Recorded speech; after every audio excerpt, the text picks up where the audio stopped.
امریکی صدر ٹرمپ سے جنگ بندی کروانے کی درخواست کی۔ رائٹرز کے مطابق صدر ٹرمپ نے قطری امیر کو ایران سے بات کرنے کا کہا۔ امیر قطر نے ایرانی حکام کو جنگ بندی کے لیے منایا۔ اسی پر بات کرنے کے لیے ہمارے ساتھ موجود ہیں پیپلز پارٹی کی رہنما شازیہ مری۔ شازیہ صاحبہ، بہت شکریہ آپ کے وقت کا۔ ایران اور اسرائیل کے درمیان اب جنگ بندی ہو گئی ہے، بہت اہم پیش رفت ہے، آپ کیا کہیں گے اس بارے میں؟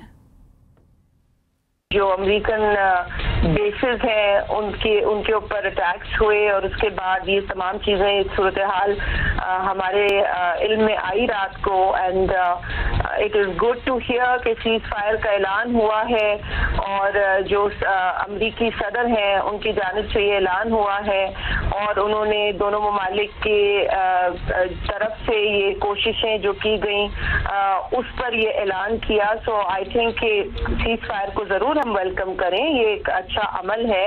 اب اس کو سسٹین بھی کیا جائے اور اس کے لیے دیگر ممالک کو میں سمجھتی ہوں اس میں اہم کردار ادا کرنا ہوگا۔ یونائٹڈ نیشنز کے لیول پر بھی پاکستان پیپلز پارٹی کے چیئرمین جناب بلاول بھٹو زرداری صاحب نے بھی کل اپنی تقریر میں امریکہ کے حملے کو کنڈیم بھی کیا اور انہوں نے یہ بڑا واضح کہا کہ جی امریکی جو لوگ ہیں، جو امریکہ میں رہنے والی عوام ہے، وہ بھی اس اٹیمپٹ کو جو امریکہ کے جانب سے ہو رہا ہے اس کی مذمت کریں۔ تو میرا خیال ہے لوگ اب دنیا میں جنگ نہیں چاہتے ہیں، یہ بڑا واضح ہو چکا ہے۔ امن کی طرف جانا چاہیے ہمارے خطے میں بھی اور دنیا کے اندر جہاں جہاں اس طرح کی کانفلکٹس یا ڈسپیوٹس ہیں، لیکن یہاں پر جو انپرووکڈ اٹیکس کا ایک سسٹم، ایک سلسلہ ہے، وہ بند ہونا چاہیے۔ انٹرنیشنل لا کی وائلیشن پے در پے ہم دیکھ رہے تھے۔ اسرائیل نے حملہ کیا انپرووکڈ ایران کے اوپر، پاکستان کے اوپر جو بھارت کی جانب سے انپرووکڈ اٹیک تھا وہ بھی ایک حقیقت ہے۔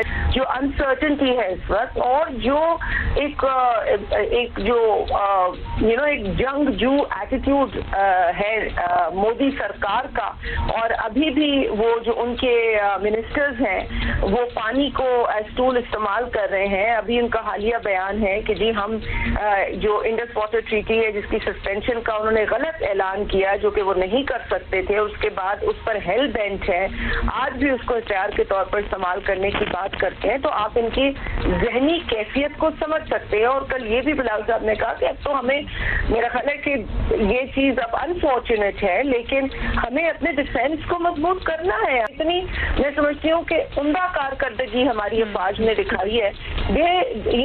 اینڈ لائک آئی سیڈ، جہاں ہمیں فوکس کرنا چاہیے ترقی پر، خوشحالی پر، وہاں اب ہمیں زیادہ فوکس ڈیفینس پر بھی کرنا پڑے گا۔ اور جس طریقے سے آپ نے کہا کہ وہ جو جس کو chemo copy of Nitin Yahoo کہا ہے بلاول صاحب نے، وجہ کہا ہے اس کے، اور وہ پور کاپی بلکہ انہوں نے کہا سستی کاپی کا جو اس وقت ذہن ہے وہ جنگ کی طرف ہی ہے، وہ حملوں کی طرف ہی ہے اور انپرووکڈ اٹیکس کا ان کا ایک مائنڈ سیٹ ہے۔ پیپلز پارٹی رہنما شازیہ مری ہمارے ساتھ موجود تھیں، آپ کا بہت شکریہ۔